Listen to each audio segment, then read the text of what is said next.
اگر کوئی بے نمازی فوت ہو جائے تو اس کا جنازہ پڑھنا چاہیے، نہ وہ نماز پڑھتا ہے، نہ ہی جمعہ اور نہ ہی عید وغیرہ اور قریبی رشتہ دار ہو، بالکل بھی ایسے بندے کا جنازہ نہیں پڑھنا چاہیے، بالکل نہیں پڑھنا چاہیے۔ میں اپنا فتویٰ نہیں سنا رہا، میں پیران پیر شیخ عبد القادر جیلانی رحمۃ اللہ علیہ کا فتویٰ سنا دیتا ہوں۔ وہ کہتے ہیں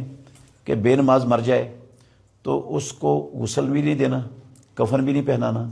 مسلمانوں کے قبرستان میں قبر میں بھی دفن نہیں کرنا، اس کو مسلمانوں کی بستی سے دور کھینچ کر لے جائیں اور کھڈا کھود کر اس کے اندر پھینک کر اوپر مٹی ڈال دیں، اس کے لیے قبر بنانے کی بھی ضرورت نہیں ہے۔